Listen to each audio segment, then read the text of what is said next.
All right, I've got the analgesic data right here, and notice that my numbers, what I've measured, in this case pain level, is in column C1, and in column C2 we have specified what group these numbers came from, drug formulation A, B, or C. You can run ANOVA with your data looking like this, or another way to run the ANOVA is if your data are in separate columns.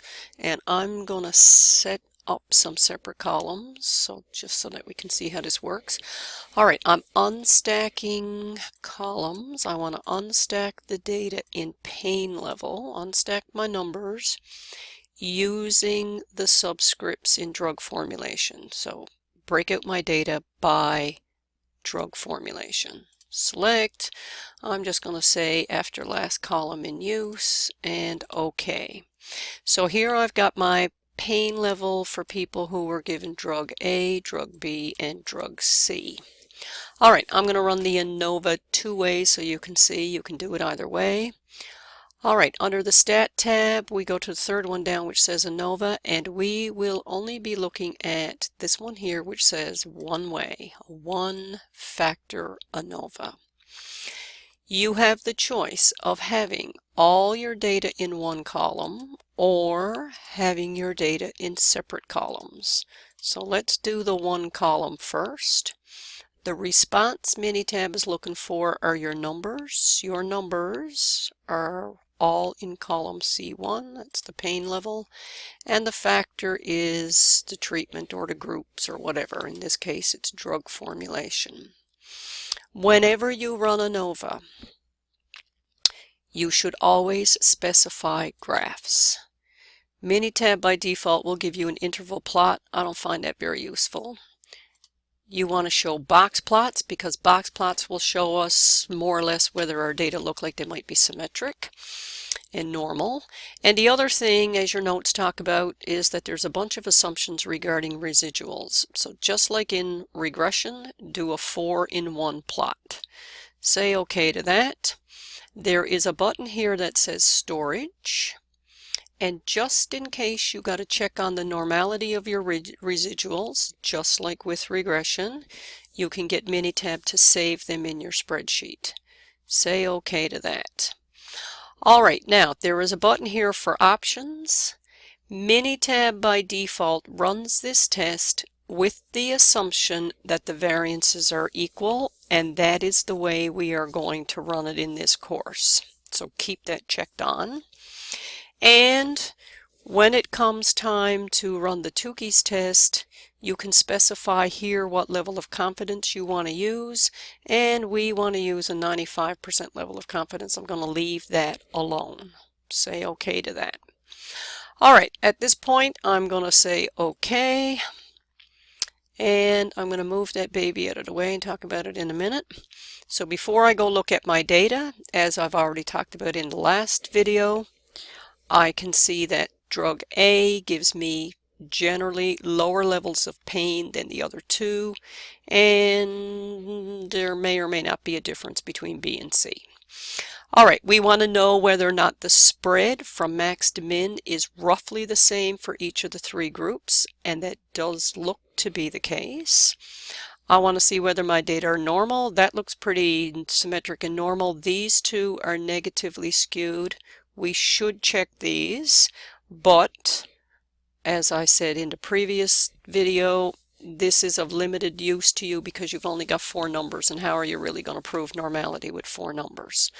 All right, shrinking that down, I would scroll up here, and for your assignment and for your final exam, I will expect you to copy and paste all that information, and you can go all the way down here to this if you want. All right, let's scroll up and see what this said. The null hypothesis is all means are equal versus at least one of them is different. And we told Minitab to do everything at 95% level of confidence, which of course is a 5% level of significance. It tells us it's running the test assuming equal variance. It gives me my factor information. My factor I call drug formulation. There are 3 of them, and it just tells me what I call them. Okay. Then it gives me the table for the analysis of variance, so you get the source of variability due to your treatment, which is our drug formulation, and due to random error. Minitab calculates the degrees of freedom, the sum squares, the mean squares, gives us our F statistic and the associated p-value. And really, what do we really want to know out of this? We want to know what's the p-value. Alright, so p is 0, which is smaller than 0.05, which means we reject that statement and we know at least one of these groups is different. Alright, other information that is in here is, hang on now, I'm going to scroll up. Right here, this is the MSE. This is the variance within all of your groups. And it's calculated by taking every data point and finding out how much it deviates from the group mean that it's from. If you take this number, which is a variance term, and you take the square root of it, you will get this thing that's sometimes referred to as the residual standard deviation. So what does this number tell me? It tells me that on average, these points deviate from their group means by roughly 0.913 of a pain level unit, whatever that is. Alright, I'm going to ignore the R-squared business. And down below here, Minitab is giving us some summary statistics on these groups. And notice Minitab, I got the S right there at 0.912, calls it the pooled standard deviation, which is what your textbook refers to it as. Alright, before I go any further, I need to look at my residuals. So the assumptions for ANOVA are that your data were randomly and independently picked. Okay, we already talked about this. These people were randomly assigned to the 3 different treatment groups. As for the independence, well, we may or may not know whether or not that's true. We have to look at the distribution of our data. So each of our box plots look to be reasonably normal, but I will go run a Ryan joiner here in a second on some of them.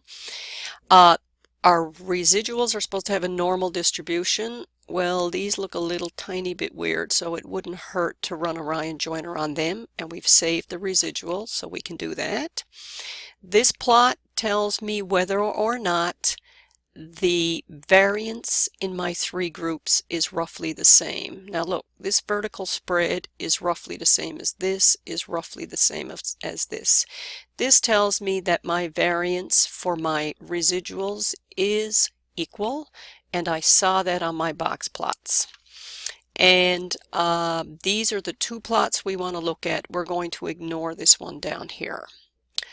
Alright, now what else did I want to do before I go any further? I've got my residuals right here, so I could go in, run a normality test on those residuals, and my Ryan joiner test tells me my residuals are normal because that p-value is greater than 0.1. Alright, that's fine. The other thing that I wanted to have a look at, hang on now, let me go back. Box plots. Okay, this group here looks very normal. A and B, well, I don't know. Now, I've got A and B right here. That is an advantage of having your data in separate groups. So let's go determine, for what it's worth, whether group A is normal. And it says p greater than 0.1, so they're normal. And if I do that again, this time for group B, and we're also told they're normal with a p-value of greater than 0.1. And again, for what that's worth, because we've only got 4 data points. Alright, looks like all of our assumptions are met, so that's good. And we know that there is a significant difference in the groups. So now that we know there's a significant difference, we go back to our ANOVA. And we hit this button called Comparisons. And it's here where you specify what test you're going to use. In this course, we're only going to use the tukeys. And it says this is a test that's done assuming equal variance. And we already know now that we do have equal variance. Alright, leave all that stuff turned on, say OK, and because I've already seen them, I'm going to go turn off these plots right here. Okay, so Minitab gives me, first of all, if I scroll back here, here's what I get out of my tukeys. And again, on an assignment or on a final exam, I expect to see this information. Because my grouping letters here are both A's, this tells me that these two groups are not significantly different. So that tells me drug formulations B and C are not significantly different from each other. However, they are significantly different from this group right here, because this group has a letter code B, which is not shared by these two up here. And Minitab always lists these in order of decreasing size of your mean. So it goes from biggest mean down to smallest.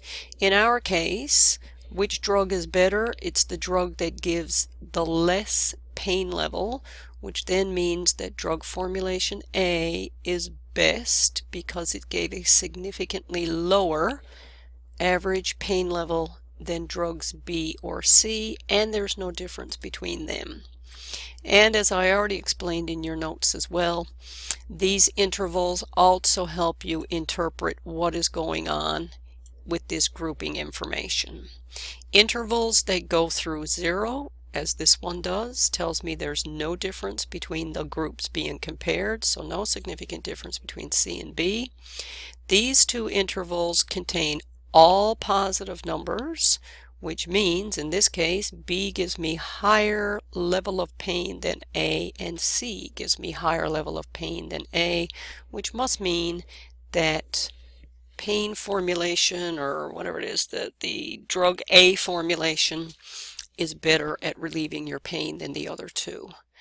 Now, I think that's pretty well it. Oh, I was going to show you the ANOVA, if we run it, where our data are all in separate columns. So if that's the case, make sure your cursor's down in this box. My data now are in columns 3, 4, and 5. You pick those three, and everything else is going to be the same, except when you go to graphs, you can get box plots, but there is no 4-in-1 plot. You only get a 4-in-1 plot if the data are all in one column. So Minitab will give me a 3-in-1 plot. And other than that, everything else is the same. So I get my box plots. Okay, yep, get rid of that. And here it doesn't give me that residuals versus order plot. And the reason is because when they're all in separate columns, it doesn't know what order the data were in the first place. But we're only interested in these two plots anyway, so it really doesn't matter. And then I had my tukeys turned on. And if you scroll up, all the information is exactly the same. So you can run it either way.